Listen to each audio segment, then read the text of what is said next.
David had always loved old houses.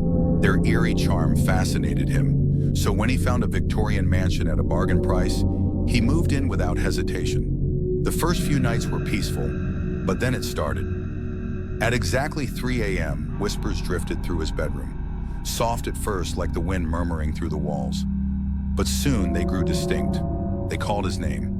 One night, determined to find the source, David stayed awake. The whispers began, and he turned toward the darkened corner of his room. As his eyes adjusted, he saw something, a shadow darker than the night itself, shifting along the wall. His breath hitched as the whispers turned into a single voice, his own. David scrambled to turn on the light, but when the room illuminated, the shadow was gone. He barely slept that night, but exhaustion eventually claimed him. The next morning, he found deep scratch marks on the wall where the shadow had been. That night, he didn't sleep at all, and the night after that, he never woke up. Mark was driving home late from work when he heard it, a baby's cries echoing from the dense forest lining the deserted highway.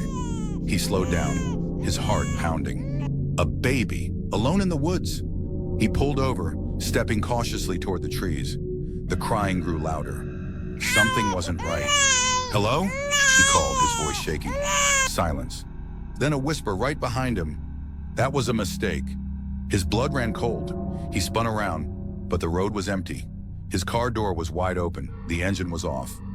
Mark bolted toward his vehicle, but before he could reach it, he felt icy fingers wrap around his wrist, pulling him back into the darkness. His car was found the next morning, parked exactly where he had left it. The driver's seat was covered in muddy footprints. But Mark, he was never seen again. Emily had always been afraid of her closet. "Mommy, the closet man is watching me," she whispered one night. Her mother sighed. "There's nothing in there, sweetheart. See?" She opened the closet door. Still, Emily refused to sleep. She insisted that when the lights were off, the closet man smiled at her from the dark.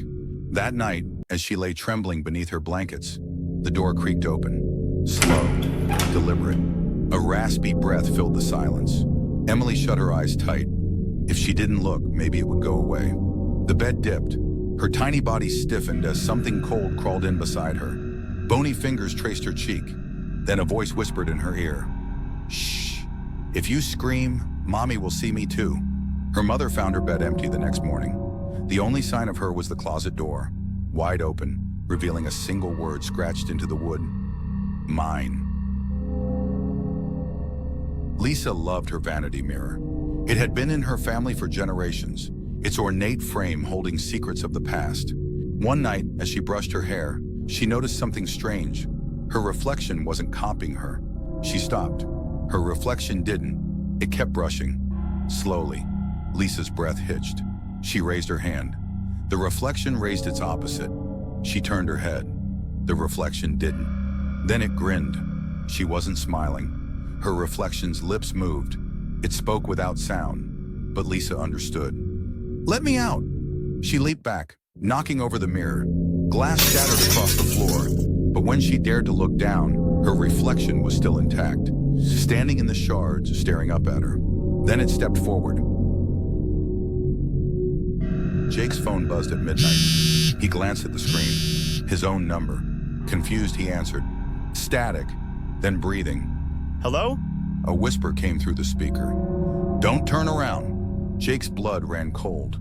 His bedroom was dark except for the dim glow of his phone screen. He was alone, wasn't he? He wanted to hang up. He wanted to run. But something made him glance at the reflection in his TV screen. There was a figure standing right behind him. Jake dropped his phone, spun around. Nothing, but his window was open. The curtains fluttered, and muddy footprints led from the outside to his bed.